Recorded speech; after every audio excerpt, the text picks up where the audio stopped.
ইহঁত আজি কোনোৱে স্কুলত অহা নাই। ইহঁতে কিজানি পূজাৰ কাপোৰ কিনিবলৈ গ'ল।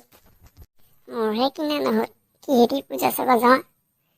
এই 2 বছৰ কৰোণা কৰোঁতে গ'ল। এইবাৰ পূজা চাব যাম বুলি ভাবিছিলোঁ। তাকো আকৌ জোতা চেন্দেলো নাই।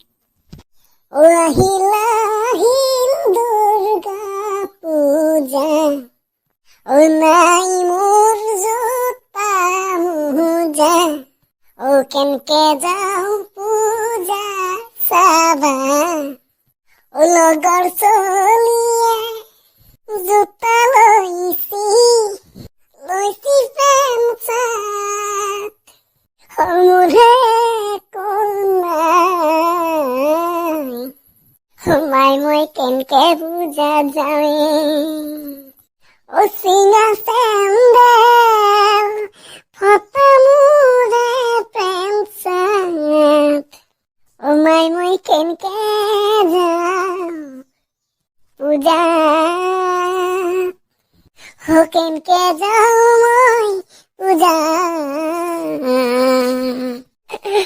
কেনকে যাওঁ মই পূজা।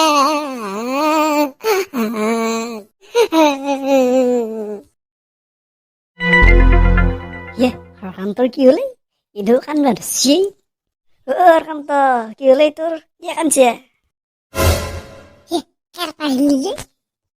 নাই ভাই, এনে দুখ লাগছে আৰু। কিনো দুখ কৰিছ ভাই? কিনো দুখ কৰিম ভাই, তহঁতে একে পূজা চাব কাপোৰ চাপোৰ লৈছা, মোৰহে নাই। সেই দুখতে অলপ কান্দছো। দে ভাই, মোৰো নাই, তই ইমান কিয় কান্দছা? কান্দিতো লাভ নাই ভাই, দে আমি আৰু দুখীয়া মানুহ। দুখ কৰি নাথাকিবি। স্কুলত আইছা, পঢ়া কথা ভাব, সেইবিলাক বাদ দি। নাই ভাই, হ'লেও দুখ লাগে, লগৰবিলাকে লৈছি নহয়। বাদ দি বেলেগৰ কথা, মেইন বন্ধু মই তোৰ। আৰু এই কেৰাপা থাকোঁতে তই কান্দি থাকিলে ভাল নালাগিব নহয়। ফূৰ্তি কৰিব লাগে। হ'লেও মোৰ কিবা দুখ লাগি আছে, 2 বছৰ হ'ল পূজা চাব পৰা নাই। এইবাৰ চাম বুলি ভাবছিলো।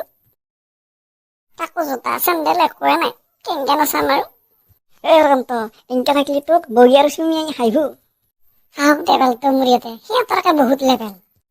এনকে কান্দি থাকিলে আৰু লেবেল হ'ব সিহঁতৰ। উঠছো ৰ। তাৰ পৰা নামি আহ, চাৰ আহিব।